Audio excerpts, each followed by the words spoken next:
Now we are getting into the part 2, and Achan will continue about his thoughts from where we stopped at the end of part 1. Achan. At the end of the last session, we were talking about the Lima document. Like I mentioned, Father Samuel was the main architect behind the Lima document by the WCC. He organized many international conferences as the principal of Ethiopian Orthodox Academy.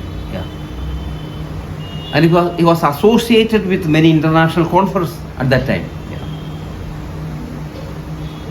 Residing at Addis Ababa.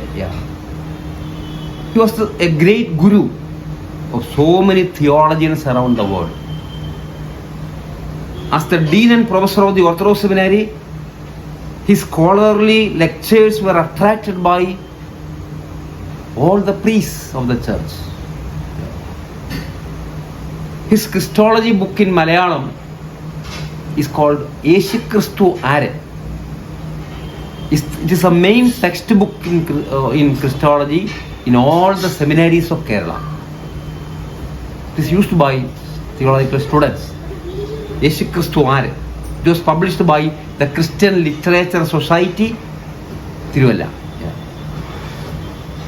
Many theological students around the world are doing their PhD on the contributions of Father Dr. V.C. Samuel. His services at Bangalore as the professor at UT College is recognized by so many people. His students are now serving in different areas around the world. Can you say some examples of that, Achan? For example, some people who became professors in UT College later were his students. And some of them working under WCC were his students. They belong to the Presbyterian Church, CSI, CNI, or the Lutheran Church, different churches. Samuel taught them many subjects like that. He founded many Orthodox churches in and around Bangalore. Great contribution to the church. People still remember with reverence the contributions of Father Samuel there. Dr. V.C. Samuel stood for the liturgical renewal of the Valagra Orthodox Church. He believed in the fruitfulness of the liturgical experience through the worship in regional language and the life in Christ through liturgical music in different tunes formed in the Indian cultural background. He used the term വിശ്വാസികൾക്ക് ആരാധനാ സാഫല്യം ഉണ്ടാകണം. നമ്മൾ ആരാധനയെ സംബന്ധിക്കുമ്പോൾ ജനങ്ങൾക്ക് ആരാധനാ സാഫല്യം ഉണ്ടാകണം. അങ്ങനെയാകണം നമ്മുടെ ആരാധനാ സാഹിത്യം. ആരാധനാ സാഫല്യം means you have to experience the after effect of the worship, the fruitfulness of the worship, transfiguration through the worship must be experienced. He emphasized Aradhana Safalyam. He argued for the Indian Orthodox Church and the indigenization of Christian theology. Achha, before we go into the indigenization now, Aradhana Safalyam. Just to talk about a few things on that, clarifying that. Well, how did Achan think we can bring about? Now, Achan himself thought that way, and you personally said that in your experience attending Achan's Kurbana, you felt that Safalyam. So, what was his ideas about how the church should think about it or look into it? Did he have any? Simple example. Now we are using Syriac liturgy in the Syrian language. We are using 8 tunes in Syriac music. 8 tunes. And Budayone, we can sing in 8 tunes. Correct. These songs we can sing. Makkalapan, many chantings are there. Samuel says, no, we have to develop our own tunes. Aradhana Safalyam means not to repeat these 8 tunes. No. You have to find out new treasures in Indian music, Indian tunes. You have to use that. Another example, in the special Perunals related to the festivals of the church, Christmas, resurrection period time, Passion Week, etc., in the night and day times, we use many tunes alien to us. It is very hard to cope up with the clergy beginning the music. The believers find it hard to follow. Very difficult to understand the tunes. Mm-hmm. Yeah, the meaning is not clear through this chanting in many ways. Yeah. Mm-hmm. For the scholars it may be relevant. For common people it is not relevant. Okay. So the words should be simple, meaningful, and a thorough reorientation is to be made in music patterns, liturgy patterns, such that the people can understand and grasp and experience and be transformed. Also, he has pointed out certain anathemas there in the liturgy. Anathemas means cursing the heretics. There is no need to curse them. They are also pious people, but they have interpreted in different way. They have interpreted the truth in different way. The so-called heretics are not to be condemned. They are to be loved and respected. They have interpreted the truth in the way they could understand it, in their terminologies. They remove the words of curses, anathemas in our liturgy. Samuelson argued, I think in Good Friday service, the church has later removed some of the cursing prayers. Yes. An impact of Samuelson, I think so. He argued for that. Remove the anathemas from the liturgy. Are you aware of instances when these were discussed in a formal way? Yes. Are you aware of that? All these things were discussed in formal and informal gatherings of the synod members or the bishops, of theological gatherings. So probably if we look into some of the synod minutes in the olden times, if there was some... I don't think that the name of our Samuel may not be mentioned in the minutes. I don't know. But they have got influence from these arguments, I think. I think so. You're talking about indigenization? Yeah, indigenization. In the book Idur Indian Sahayo, he argued for the Indian Orthodox Church. Indigenization of the church, not indigenization. Indigenization. In the regional form, cultural form, we have to adopt many things. After all, we were Hindus, our forefathers were Hindus, or that their cultural background is to be respected. Yeah. For example, the architecture of the Niranam church was a Hindu shape earlier period. We have placed the cross in the Hindu temple. It became a church. And the lighted candles, there were not the present candles at that time. Coconut oil they used, some kind of oil they used. In Marotica, fruit, the outward covering of the fruit they added oil and it lit lamp out of that. It's our practice. Velicham, light, the importance of light. The light itself speaks. So there are areas in the collaborating of the spiritual treasures. You have to experience these spiritual treasures.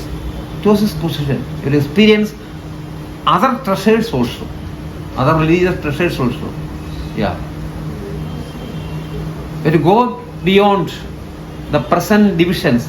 Go back to the universal tradition of humanity as a whole. We have got a tradition of the whole humanity, despite all these divisions of religions, ideologies, faiths and all that. Go back to the common tradition of humanity as a whole. Yeah.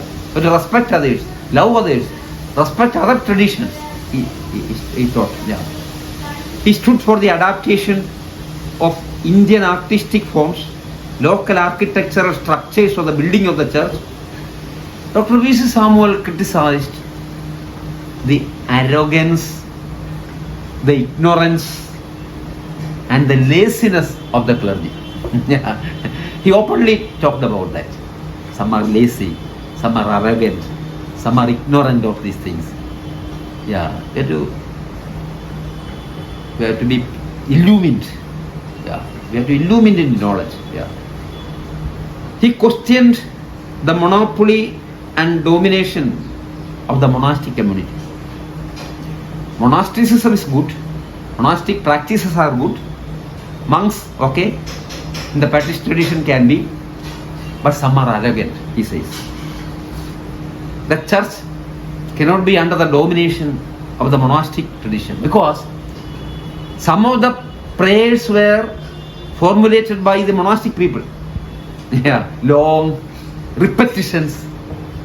Samuelson argued these repetitions are to be curtailed and removed in simple language. So many repetitions are not good. For example, trisagion we have to repeat. Trisagion. Glory to God, we have to repeat. Of course, this is its own importance. Kauma, you have to repeat. But repetition of prayers and all that, a limit. Use your practical wisdom to regenerate the liturgical forms. We lack such practical wisdom. We have the intelligence, can be. We have the scholarship, but we need practical wisdom also. We need discernment in the formulation of the liturgical text. Another thing, he found no theological objection in the marriage of the clergy even after becoming a priest. It was a matter of argument, matter of difference among people, leaders. Yeah. Samuelson was of the position priests can marry even after becoming a priest. The official state is this. That means a spiritual father, a priest marrying a member of the church, a girl, is marrying his daughter. The spiritual father and daughter relationship is there between priest and a woman believer. So I have to marry my daughter. This is against the tradition and rule of the church. The leaders said. Father Samuel said, no. Even after becoming a priest, it is nice to get married. It was his position. And he did that in his practical life also. You know that? Yes. After becoming a priest, he got married. Yeah. He was convinced about that ideology. And he said to me, personally he said to me. Alright, that's an interesting topic. And now that if you would like to talk a little bit more about it, how was he able to argue the point with the bishop? Because I believe that there was some discussions with the bishop about it. Yeah, he pointed out certain examples in the patristic statements, patristic literature. There were instances of that. There were instances. Okay. Yeah. Again, in my personal knowledge, one of my professors at Leningrad Theological Academy was a bishop. He was married earlier, his wife died. Later, he was made a bishop in the church, Russian Orthodox Church, because the scarcity of able people, scarcity of efficient people, they selected him even after the death of his wife, and he became a bishop there. It happened there. In regional churches, local churches, something happened in that way. Okay. The marriage of priests also is a tradition, he argued. Samuelson argued. There are instances of that. But the official part of the leadership were against that. They said the church will disintegrate if you allow the marriage of the priests. All the monastery people becoming married, they got married, and the monasteries will disappear. Everything, some clash between the churches about the wealth arguments. Yeah. If the priests are allowed to marry, there are practical difficulties, they said. Why the Roman Catholic Church says all the priests must be unmarried? Why? Because they are aiming at the property, aiming at the worldly treasure. Yeah. They accumulate wealth because of the sannyasis or the monks. Their property, their share of property will be added to the property of the church. It's a positive attitude to the authorities, accumulating wealth. Yeah. So Samuelson was clear. There is tradition in the local churches. Some people, after becoming priest, married. There are examples for that. He's pointed out. Again, the over dominance of the monastic community is not so good, he argued. Yeah. There are examples of evil practices even in the monasteries. Personal talk, he told me some of his experiences. So where does, Father V.C. Samuel's thoughts, how does the monastic aspect of the church, what is its position? What was the area, or what was the importance, or what was the role which monastic life, or monks and monasteries play in the church? Actually, monastery means the pulsating force of the church. Pulsating force. The heart beating through the monasteries. Like let's say, so many bishops and patriarchs were products of the monasteries, surely. They got unmarried. It's a sacrifice. Actually, it is a sacrifice. You have to admit that. Yes. But the monks should be qualified. They must be spiritual persons, not worldly. We can see examples of worldliness in monasteries also. Yeah. Luxury life. It's a sin. Accumulating wealth. It should be curtailed. It should be limited. Hermits, welcome. Okay. Good monks, welcome. There are bad examples also in the monasteries. Samuelson argued, a family is a heaven. A family also is the pulsating force of the church. The marriage relations itself is divine. It is. Let you consider that. Reproduction, that means creating members of the church is a divine act, he said. Members of the church from families, not from monasteries. Without the members of the church, only leaders enough? No. We have to make members of the church from families. It's also equally important. Family life is also equally important. Monastery is good, excellent. The quality of life is important. Monastery, monk, or a family person. The quality of life is important. The divine vocation is seen from the family and also from the monasteries. Okay. The leaders of the church see only the physical benefits, material needs, accumulating wealth. There is a possibility for deterioration in that way. We must be aware of that. Samuelson said the quality is important, married or unmarried. The quality of the person is important. He must be useful to the church, for the edification of the church. He must be helpful. Personal dignity must be there. Yeah. Samuelson emphasized all the qualities. He told me about bad examples in church history. Personal talk, he said me. There are bad examples in the church. Again, Samuelson was a Syriac scholar and he was a Malpan. He belonged to the Malpan tradition. He was a great guru. He translated many Syriac liturgical texts into Malayalam. He was an original thinker, an authority on Indian philosophy. He was an ardent supporter for the self-rule autonomy. You have seen that? According to him, the Indian church to grow as a national church. Which is the national church of India? The church of India. The Orthodox Church of India is the national church. The Protestant churches or the Roman Catholic Church is a foreign church under foreign domination, depending upon foreign money. The Indian Orthodox Church is the national church, the real national church. Yeah. So today we have to develop the thinking pattern of Father Samuel. Of course there are differences, we have to admit that. Take all the positive measures, positive advisors of Father Samuel. You know, in church history, the scholar Origen. In Origen, we see good theology and bad theology. The Cappadocian fathers accepted the good theology and developed the good theology for future generations. Some unacceptable parts are there in the teachings of Origen, the scholar. The Cappadocian fathers took all the good theology from them. There may be differences of opinion with Father Samuel. Maybe.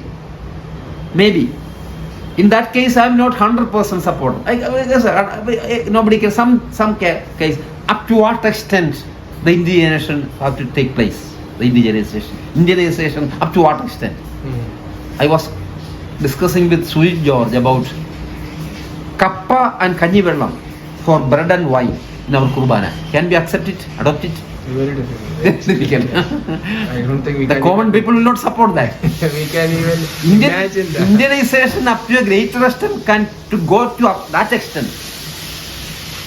We must be aware of that. Beware of that. Beware of dogs. There's a precaution for them. Right. So, but to what extent we can accept that indigenization or indigenization?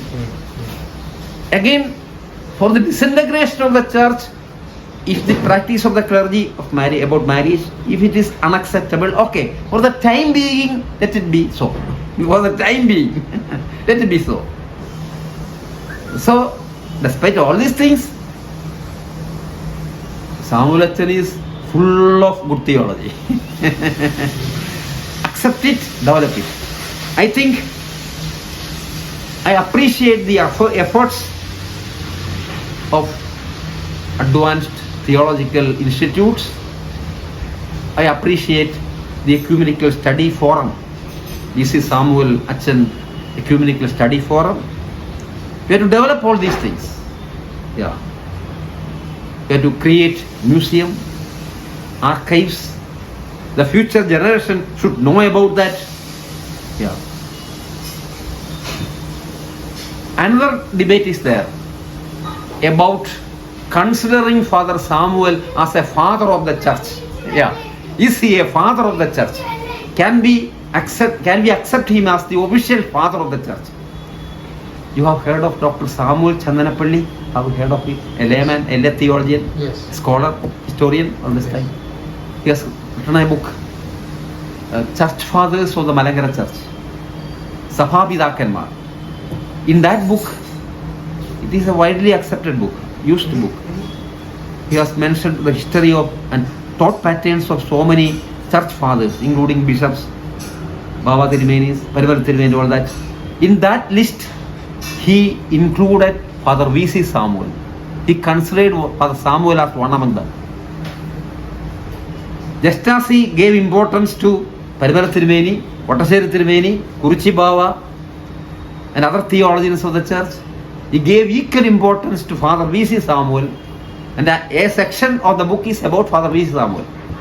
After that, some people thought, can we consider Father Samuel as a church father? Just a debate. Still going on. There are people still going on that debate.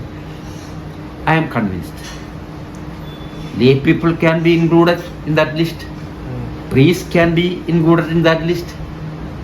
Father Samuel can also be included because his life is an example. He's a model. He's a spiritual person. He's a man of God. His thinking pattern is good. Excellent.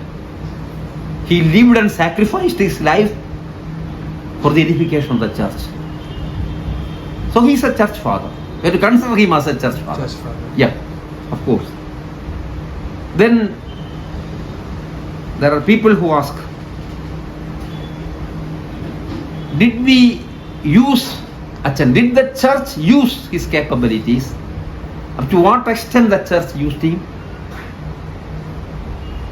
I think the church could have used him in a better manner. The church could have used him.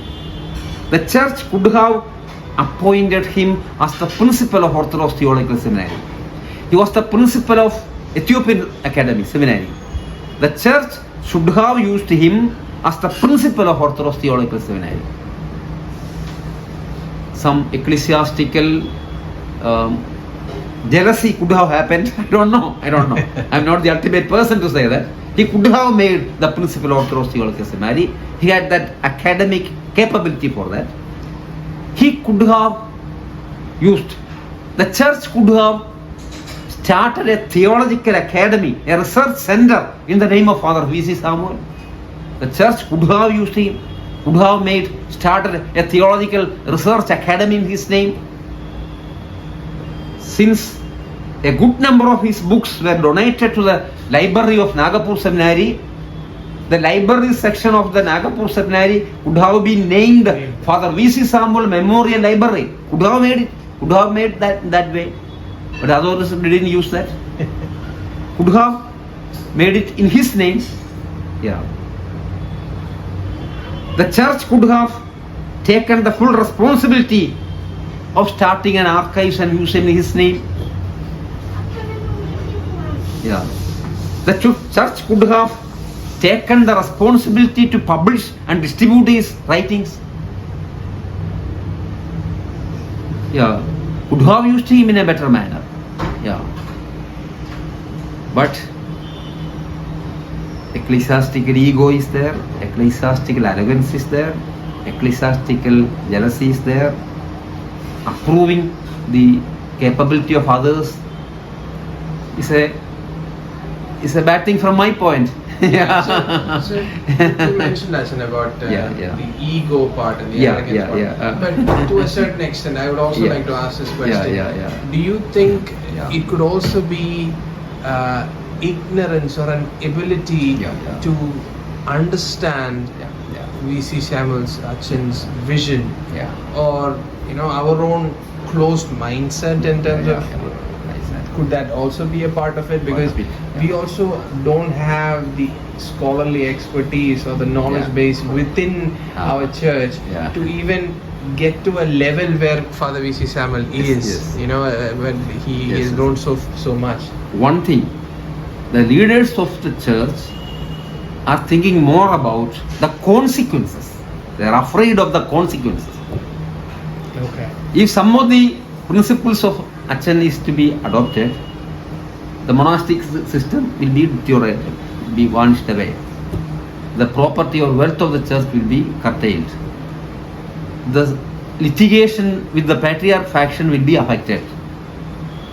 The name of the word Syrian can be removed, then the northern side of the church will be away from the church. They are psychologically affiliated to the Syrian usage. The church is Syrian church. It uses the Syrian liturgy, They are consciously or unconsciously under their attraction of the white people, attraction of the Syrian people, attraction of the liturgy, strength of the liturgy is the main part. Without the liturgy will be void. They are afraid of that. So you mentioned about the northern people with the allegiances. Can you elaborate a little bit more on that? There's a dispute between the patriarch faction. We know that. We understand that. Most of the members belonging to the north parishes, already they have belonged to the patriarch side earlier.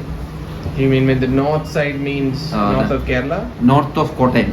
Okay. Tripurutara, Piravam, Polanjeri, Kodamangalam, a lot of people belong to the patriarch faction. Earlier, yes. Yeah. They are hesitant to remove the term Syrian from our name of the church. Malankara Orthodox Syrian Church. The first thing. Again, there are so many other things. People are illiterate, they don't know. I think the leaders are thinking about the consequences. It may affect the present structure. They give importance to the present structure rather than the prophetic vision. They were unable to understand the life and teachings of Father Samuel in a better manner. To accept others. Again, he was a man of depth, personal quality, dignity and all that. Even he was the Malpan of many bishops of the patriarch side. Even he taught Malayalam and Syriac to the Patriarch Jacob III. He had a personal relationship with Patriarch Jacob III. Yeah. He was associated with the Manjanikara Dera. Correct, yes. Many of that group, he was one of them. He knew all the weaknesses of that section also. And some of our weakness also, he knew everything. For example, we influenced the authorities of India to send out Abudi Ramban. You know, Abudi Ramban, Aprem Abudi Ramban. Okay. We used political influence to send him out from Kerala, from India. Yeah. Samuelson was of thought that it was unnecessary from our part. Let him continue in Kerala. It was not so Christian way. So he questioned about the unchristian ways of the church also. If it can be described like that. If there is some unchristian way in our part, he questioned that. Sure. He stood for purity of thinking, purity of approach, to respect even our enemies. Yeah. He stood for reconciliation. He was a prophet of reconciliation.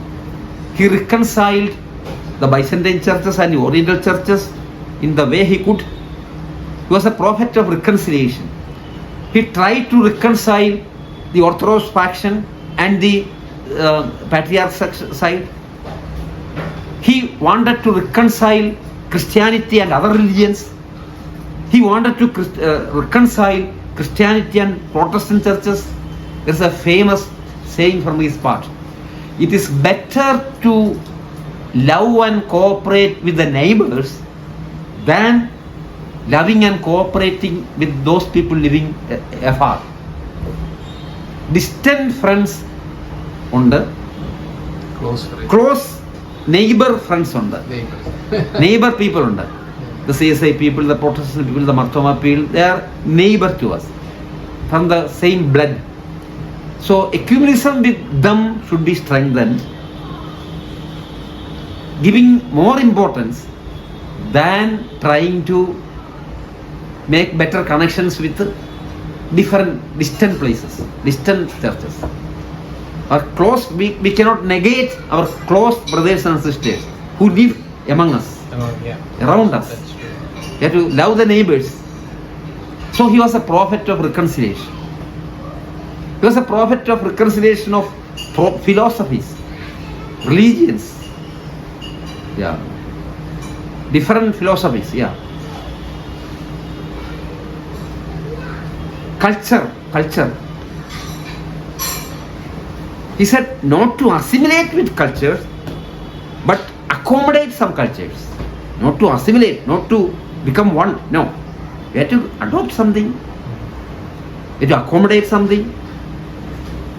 Assimilation is difficult, maybe different. Right.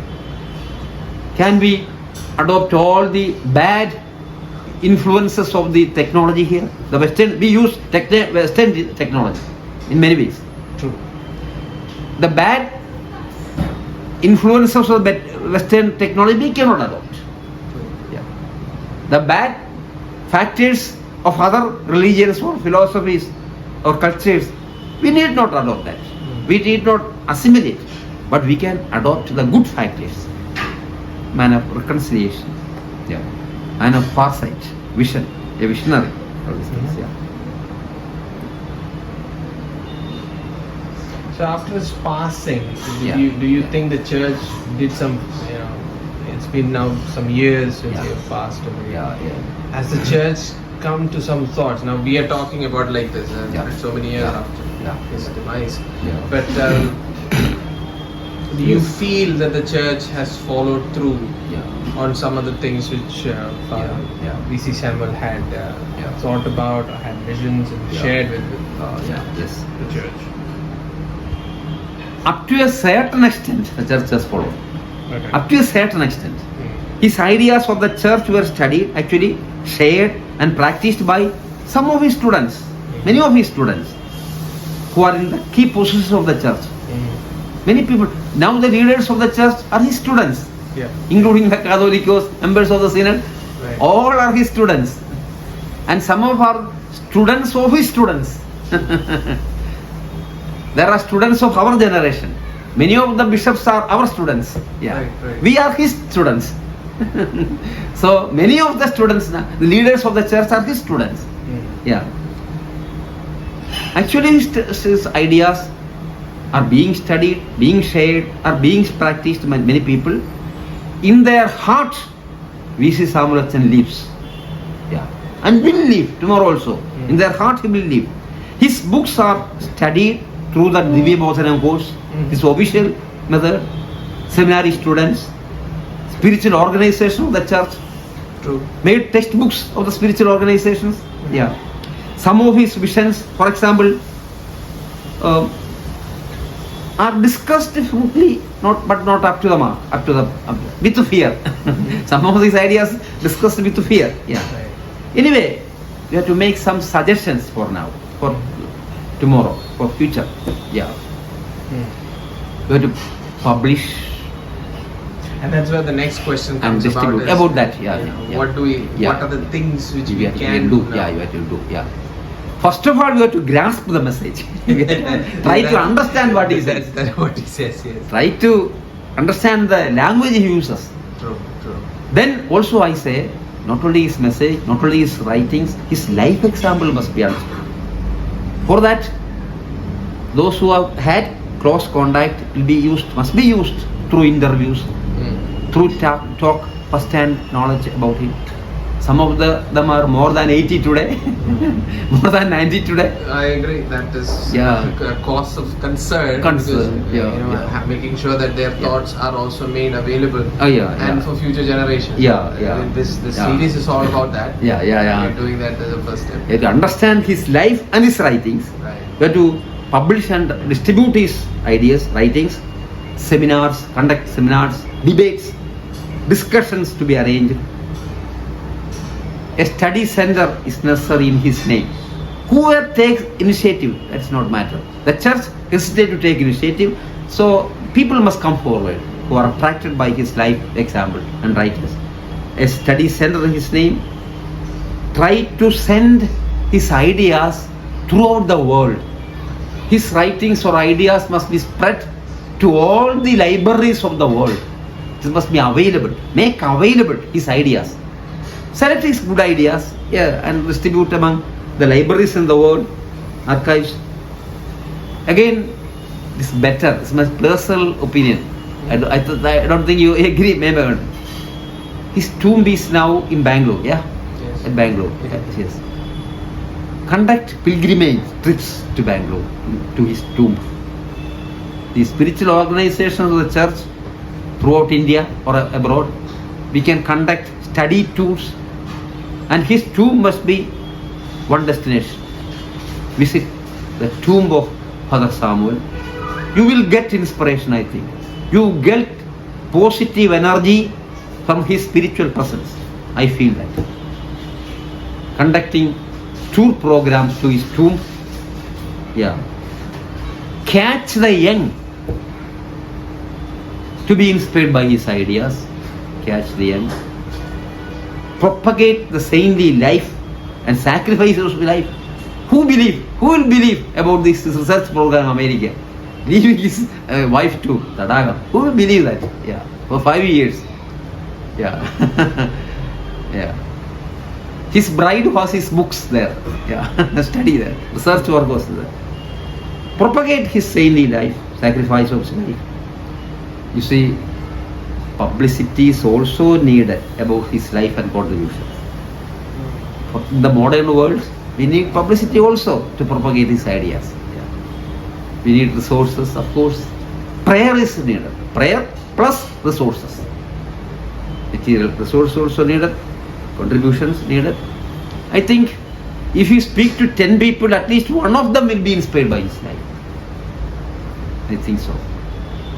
Something the churches do something. Some people do something. The organizations do something.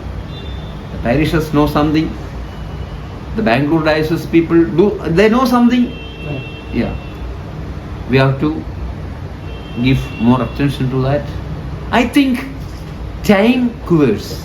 Time will answer for that.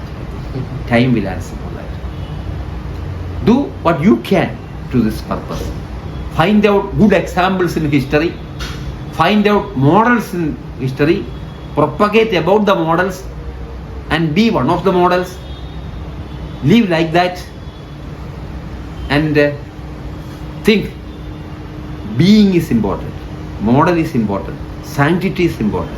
Quality of life is important. Reconciliation is needed in many aspects. Thank you very much. God bless you for the time being lesson, I think. Okay. Yeah. So we'll stop here. This is the end of part 2. This is part 3 of the interview. A small postscript discussion. Yeah. We have mentioned Father Samuel was a prophet of reconciliation, a man of foresight. His principle, doctrine divides, love unites. It was his dictum, his principle, basic idea. Doctrine divides, love unites. Again, he fought against all kinds of colonial slavery. He gave us freedom to think and select. No slavery, no colonial mind. He gave us the freedom to think and select. Freedom to think and freedom to select. No racial discrimination. He was against all kinds of apartheid, racial discrimination, all kinds of corruption, all kinds of evil structures of the society. His heart was aching seeing the evil structures of the society. Acha, can you, is there any examples where Acha has written, can you recollect anything like that?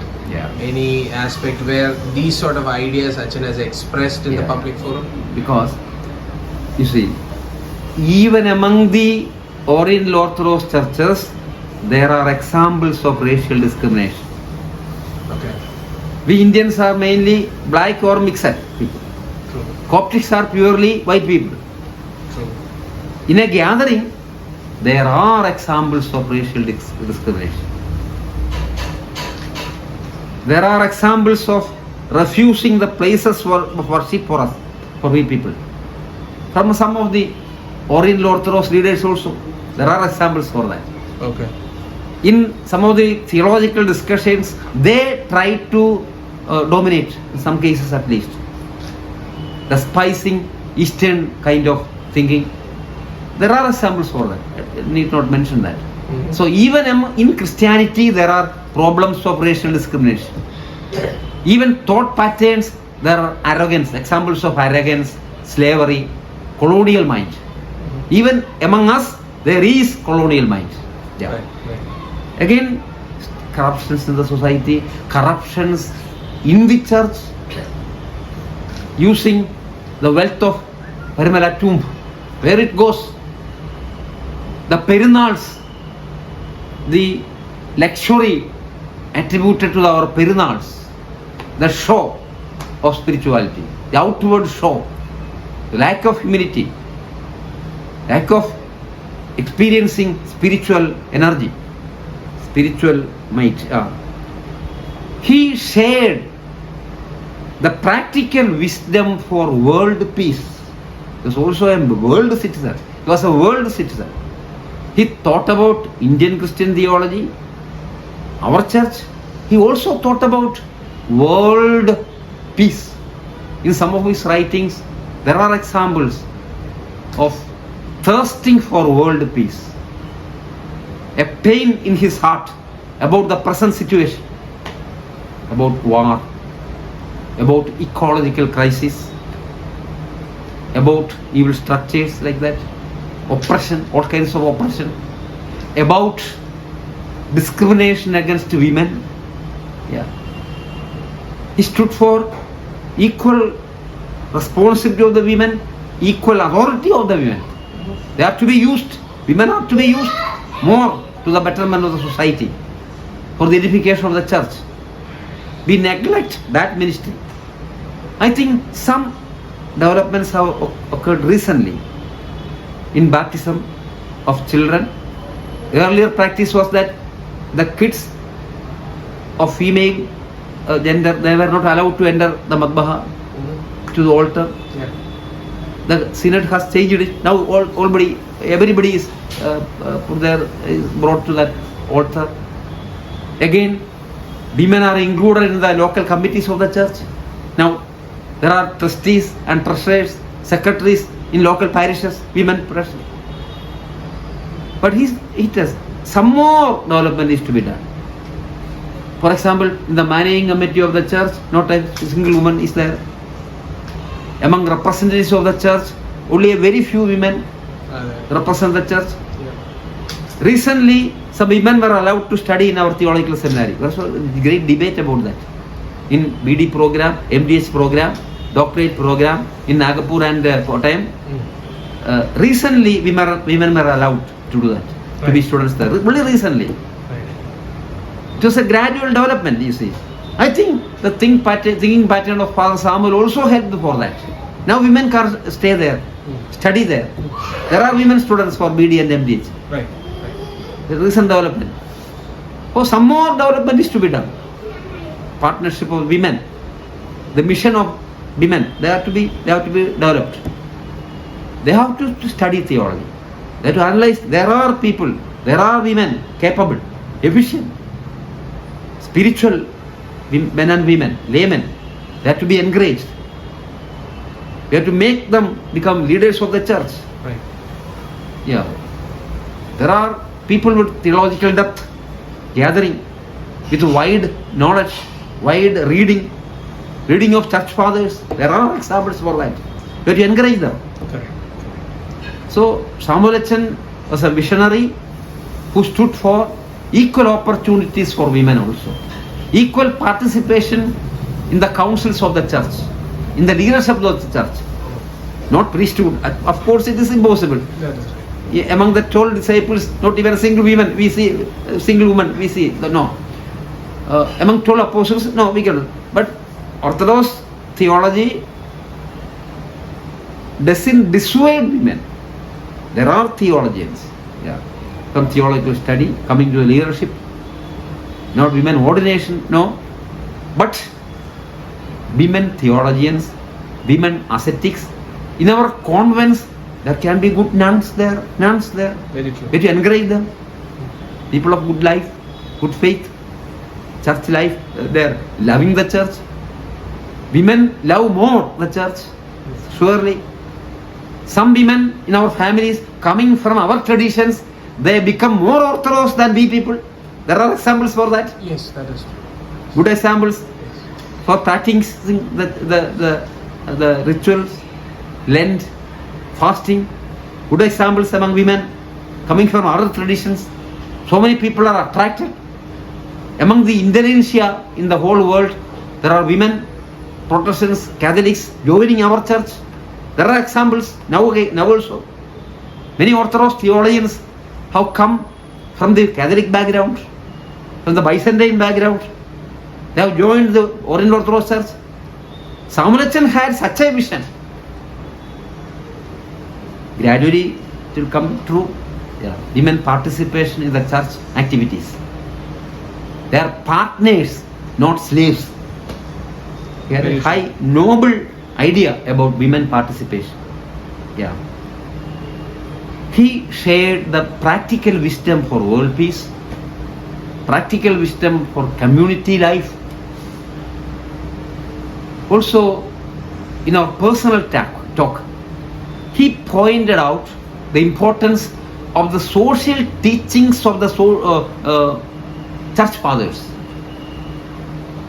They were not satisfied with their theology or philosophy or God-man relationship. No.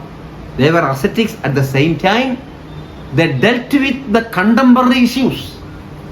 They tried to suggest panacea, medicine for the contemporary issues.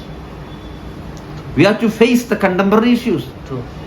In the thinking pattern of Samuel Echan, we see such such a thirst for solving problems, contemporary issues. We have the answer in our patristic literature. We have to find out and explain. Yeah. We have to seek the social teachings of the church fathers and explain to the people the relevance of the social teachings about society, community life, about sharing of resources, about sharing of spirituality, spiritual life, about good family life, all that. I think that's enough for today, I think. Okay. Thank you for listening. God bless you. Here we end part 3.